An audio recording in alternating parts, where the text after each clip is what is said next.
जैसे कि आप सभी जानते हैं, सच की हमेशा जीत होती है और हमारी एक छोटी सी प्रयास आप तक बड़ी खबर पहुंचाती है। तो स्वागत करते हैं आप सभी का STS न्यूज़ चैनल पर। आगे बढ़ने से पहले आप इस वीडियो को लाइक और चैनल को सब्सक्राइब जरूर कर ले और साथ में बेल आइकन भी प्रेस कर ले। चलिए बढ़ते हैं खबरों की ओर। और आप किस राज्य शहर से न्यूज को देख रहे हैं, कमेंट में जरूर लिखिए।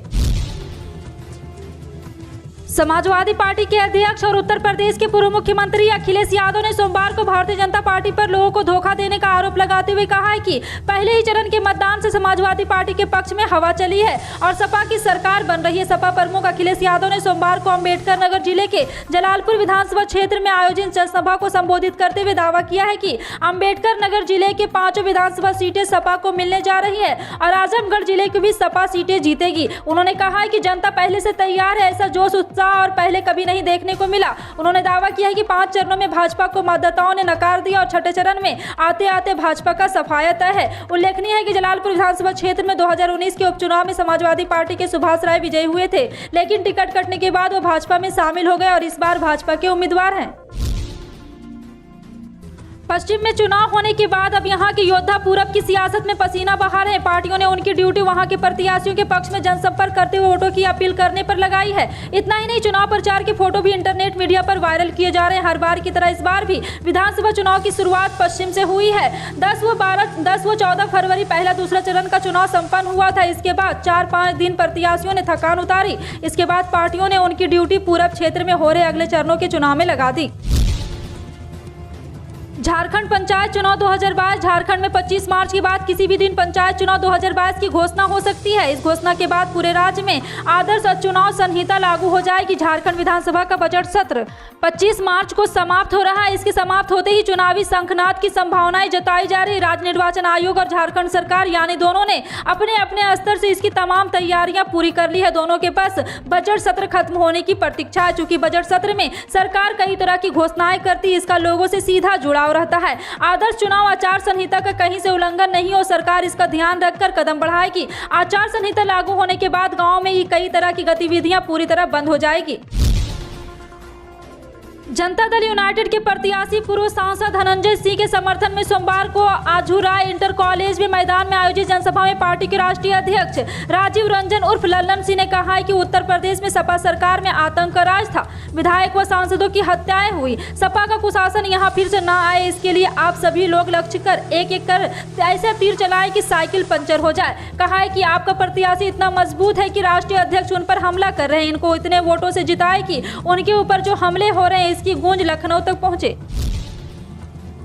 रूसी आक्रमण के बाद युद्धग्रस्त यूक्रेन में फंसे हजारों भारतीय विद्यार्थियों के लिए स्वदेश वापसी की राह जाहिर तौर पर आसान नहीं है और ऐसे युवाओं के बड़े जत्थे को रोमानिया की सरहद पर कड़ाके की सर्दी में खुले आसमान के नीचे 2 दिन तक बिना किसी आश्रय के रहना पड़ा। इनमें से एक विद्यार्थी के परिजन ने सोमवार को यह जानकारी दी। जल्द ही जल्द वतन वापसी की जद्दोजहद में लगे इंदौर की विभोर शर्मा यूक्रेन के टर्नोपल राष्ट्रीय चिकित्सा विश्वविद्यालय में MBBS की पढ़ाई कर रहे हैं। विभोर की मां कामिनी शर्मा ने इंदौर में PTI भाषा को बताया, मेरा बेटा रोमानिया की सरहद तक पहुंचने के लिए टर्नोपिल्स में किसी तरह बस में सवार हुआ है, लेकिन अब ये सरहद थोड़ी दूर थी, तब से किसी दिक्कत के चलते बस से उतरना पड़ा। उत्तर प्रदेश के महाराजगंज में प्रधानमंत्री नरेंद्र मोदी ने एक चुनावी रैली को संबोधित करते हुए इशारों में समाजवादी पार्टी पर जमकर निशाना साधा। उन्होंने कहा कि ये घोर परिवारवादी खुद उत्तर प्रदेश का विकास रोकना चाहते हैं, ऐसे लोगों से हमें सावधान रहना है। PM ने कहा कि जिन जिलों की घोर परिवारवादियों ने जितना पीछे धकेला, उनके विकास के लिए हम उतनी ही ज्यादा मेहनत कर रहे हैं। PM ने दावा किया है कि उन्होंने जो नहीं किया वो हम कर रहे हैं। अमूल ब्रांड के तहत बिकने वाला ताजा दूध 1 मार्च से देश भर में 2 रुपये प्रति लीटर महंगा हो जाएगा। अमूल ब्रांड का संचालन करने वाले गुजरात सहकारी दुग्ध विपणन महासंघ ने सोमवार को एक बयान में इसकी घोषणा की। उन्होंने कहा है कि बिजली, पैकेजिंग, लॉजिस्टिक और पशु चारे की लागत बढ़ने से कीमत बढ़ाने का यह फैसला लिया गया है। महासंघ ने कहा है कि दूध के दाम में की गई 2 रुपये प्रति लीटर की वृद्धि का मतलब अधिकतम खुदरा मूल्य में 4% वृद्धि से है, जो औसत खाद्य मुद्रास्फीति से काफी कम है। उन्होंने कहा है कि पिछले 2 वर्षों में अमूल ब्रांड के ताजा दूध के दाम में सालाना आधार पर 4% की ही बढ़ोतरी हुई है। रूस और यूक्रेन के बीच चल रहे युद्ध के बीच भारतीयों को स्वदेश लाने का काम जारी। इस बीच ऑपरेशन गंगा के तहत एक विमान दिल्ली में लैंड हुआ जिसमें 240 नागरिक सवार थे। विदेश मंत्रालय ने यूक्रेन से भारतीयों को वापस लाने के ऑपरेशन पर जानकारी देते हुए बताया कि मोल्दोवा के माध्यम से एक नया मार्ग है जो अब शुरू हो चुका है। विदेश मंत्रालय के प्रवक्ता अरिंदम बागची ने कहा है कि हमारी टीम वहां भारतीयों की सहायता करेगी और वो रोमानिया के रास्ते भारतीयों को निकालने में मदद करेंगे। उन्होंने कहा कि भारतीयों को यूक्रेन से सुरक्षित बाहर निकालने के लिए अगर जरूरत पड़ी तो हम भारतीय वायुसेना की भी मदद लेंगे। बिहार के उप मुख्यमंत्री और वित्त मंत्री तारकिशोर प्रसाद ने 28 फरवरी राज्य का बजट पेश किया। तारकिशोर प्रसाद ने बताया कि इस साल बिहार का बजट 2,37,691 करोड़ है। इसमें सबसे ज्यादा स्वास्थ्य के क्षेत्र में 16,134 करोड़ रुपए का प्रावधान किया गया है। नीतीश सरकार ने इस बजट में 6 सूत्रीय विकास मॉडल पेश किया है और स्वास्थ्य शिक्षा पर ज्यादा फोकस रखा है। बिहार सरकार ने इस साल अपने बजट को 6 सूत्रों में बांटा है जिसमें स्वास्थ्य, कृषि, निवेश, ग्रामीण शहरी आधारभूत संरचना विकास, कृषि क्षेत्र, क्रेडिट कार्ड योजना और महिला बाल विकास पर केंद्रित है। वित्त मंत्री तारकिशोर प्रसाद ने बजट भाषण में बताया कि बिहार की अर्थव्यवस्था साल 2022 से 2023 में 7.9% रह सकती है।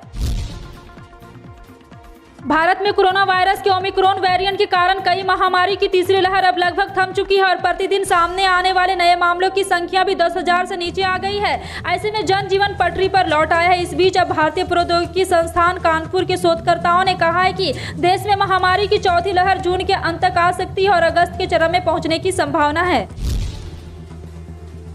अगर आपको भी बैंक का कोई जरूरी काम है तो जल्द से जल्द निपटा लीजिए क्योंकि आगामी महीना यानी मार्च शुरू होने जा रहा है। रिजर्व बैंक ऑफ इंडिया के लिए बैंकों की छुट्टियां की लिस्ट जारी कर दी है। इसलिए बैंक जाने से पहले बैंकों की छुट्टियों की लिस्ट जरूर देख ले ताकि आपका कोई जरूरी काम ना अटके। आरबीआई की तरफ से जारी की गई इस लिस्ट के अनुसार मार्च 2022 में कुल 13 दिन बैंक बंद रहेंगे। मार्च महीने में 4 छुट्टी रविवार की है। इसके अलावा इनमें कई छुट्टियां लगातार भी पड़ने वाली है, लेकिन कई छुट्टियां ऐसे भी है जो पूरे देश में एक साथ नहीं पड़ेगी। इसका मतलब ये हुआ कि पूरे देश में एक साथ 13 दिन बैंक बंद नहीं रहेंगे।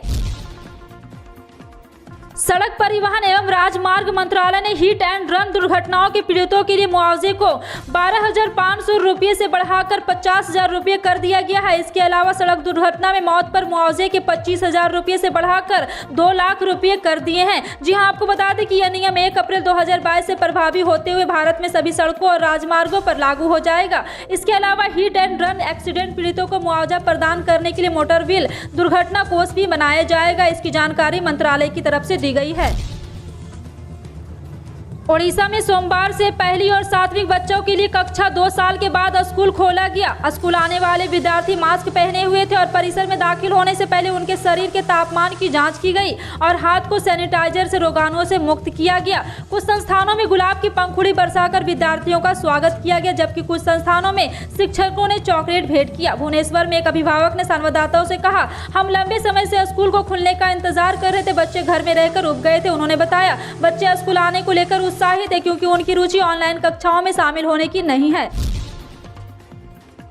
कावेरी नदी पर मेघदातु परियोजना के कार्यान्वयन की मांग को लेकर कांग्रेस की पदयात्रा सोमवार को जारी रहने के बीच कर्नाटक के मुख्यमंत्री बसवराज मुंबई ने इसे राजनीति से प्रेरित करार दिया और इसे सबसे पुराने पार्टी से परियोजना के लिए उसके योगदान को लेकर सवाल किया।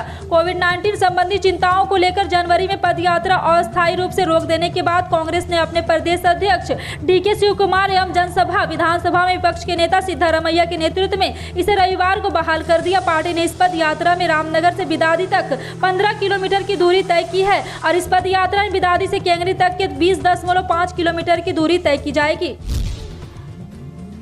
सोमवार सुबह सोना और चांदी दोनों के रेट जारी किए गए। सोमवार 28 फरवरी को सोना महंगा हो गया। IBJ की वेबसाइट के अनुसार सोना कारोबार में 25 फरवरी की शाम की तुलना में 223 रुपये महंगा हो गया। चांदी भी 25 फरवरी की शाम की तुलना में 180 रुपये महंगी हो गई और सुबह 24 कैरेट सोने का भाव 50,890 रुपये प्रति 10 ग्राम रहा। चांदी की कीमत 65,354 रुपये प्रति किलोग्राम रही। भारत के राज्यों में कोरोना के मामलों के साथ ठंड का कहर भी अब हल्का होता नजर आ रहा है, लेकिन इसी बीच कुछ राज्यों में अब भी तेज हवाएं और ठंड पड़ रही है, जबकि कई राज्यों में ठंड का नामो निशान तक नहीं बचा है। ऐसे में उत्तर भारत में लगातार न्यूनतम तापमान बढ़ रहा है। इन राज्यों में बिहार, उत्तर प्रदेश जैसे राज्य शामिल है। इन राज्यों के लिए मौसम विभाग ने मौसम में बदलाव होने की आशंका जताते हुए बारिश होने की संभावना बताई है। फिलहाल आपका इन सभी खबरों पर क्या कहना है, कमेंट सेक्शन में टाइप करके जरूर बताएं। पल पल की अपडेट जानने के लिए जुड़े रहें आप अपने NTS न्यूज चैनल से। मिलते हैं अगली बड़ी खबर में, तब तक के लिए जय हिंद।